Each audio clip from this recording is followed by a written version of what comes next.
With advanced technology, we have robots in grocery stores that identify spills, and even vending machines that spit out pizzas in just a matter of minutes. But what about an automatic chicken coop door operated by your phone? It exists, and it was invented right here in southern West Virginia. Homeowners in this neighborhood tell me people fly by, going upwards of 40, 50 miles an hour. They've lost pets, and the last thing they want to lose is a child's life.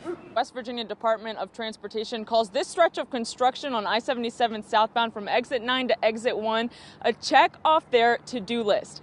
So you know how at Thanksgiving you have that token taste tester? Well, me, Travis, and one of these guys with Toys for Tots, we're taste testing these bikes right now. West Virginia Governor Jim Justice has signed an education bill that was passed this week and will allow the state's first charter schools. Have you been in a parade before? Yes. So you're pretty much professionals at this kind of thing, right? Yes. Law enforcement believe a medical condition led to a driver running a pickup truck into a home. Spring has officially sprung, and that means one thing. It's time to get dirty. Today the ribbon has been cut for the pipe stem zip line. So, Catherine, you've never been before. How are you feeling? Never been ziplining in my life. I really, really like heights, but my heart is beating so fast right now. While you continue talking, I think I might have to just try these a little bit. So if you're looking for a place to go to dinner tonight, this might just be your place. I have one more question for you. When you retire, are you going to be a host or a waiter? Probably a waiter. The Mercer County Sheriff's Department was able to locate Jamie Goins earlier today alive in the woods. Now, before the verdict was released, he walked around a free man on bond. After this verdict was released, Judge Jones said that he wanted him to be taken into custody. Earlier today, I sat down with Mercer County Delegate Eric Porterfield, who has been under fire for various statements about the LGBTQ community. In response to several threats he received from members of the LGBTQ community, he referred to them as, quote, the modern-day KKK. Here's a piece of our conversation. The Ku Klux Klan was an organization that suppressed the freedoms of one group. Absolutely. Would you agree that the LGBTQ community is a group seeking freedom? No, no, no. The LGBTQ is not seeking freedom.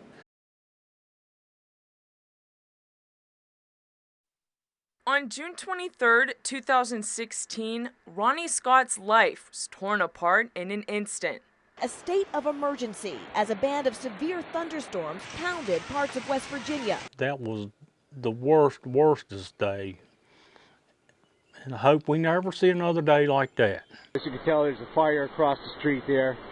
And I do not see Mackenzie's house at all from where I am. The water come up and just like tidal waves. Next thing you know, there were houses up to the water was up to the windows on the houses, and it was just a real nightmare.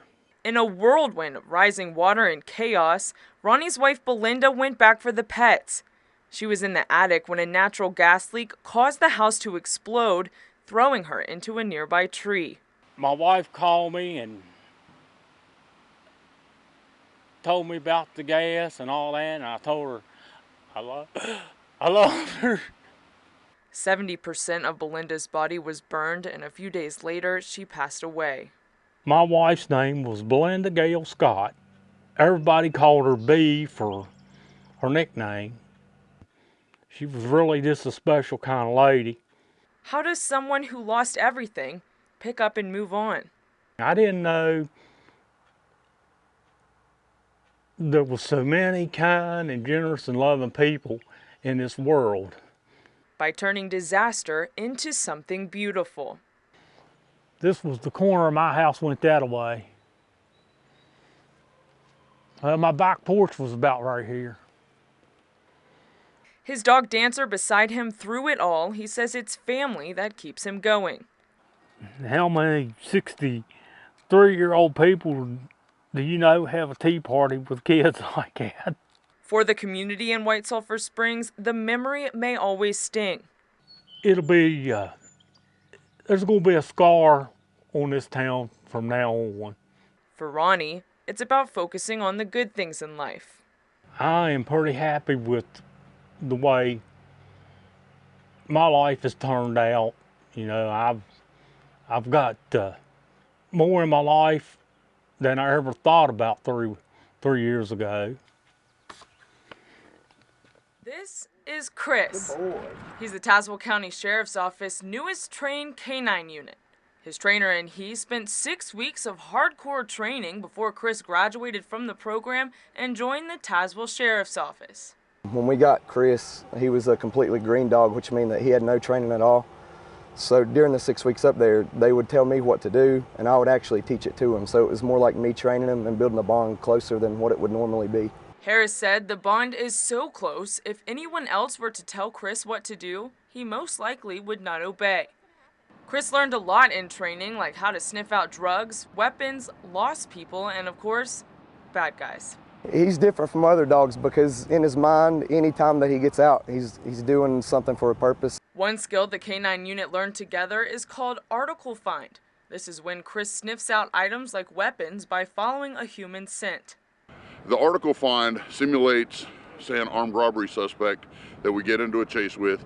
He enters the woods right behind us with a gun. We know he's got a gun, and when we capture him on the other side of the mountain, he doesn't have a gun. What we can do is we can take that canine in, and the canine handler will have him go search, and he's able to find these articles based on the human scent. That this is the inconsistency in everything that's around him. He smells the dirt, he smells the grass, he smells the dew. This is the inconsistency. He can also sniff out and find humans hiding. Chris had no idea where he was and sniffed him out on the other side of the lot. Chris can also make a pretty tough punch, so I suited up to see what he was made of. Today I get to play the role of a bad guy, but luckily for me I have all of this padding on. Now watch this and imagine being the bad guy without all of this padding.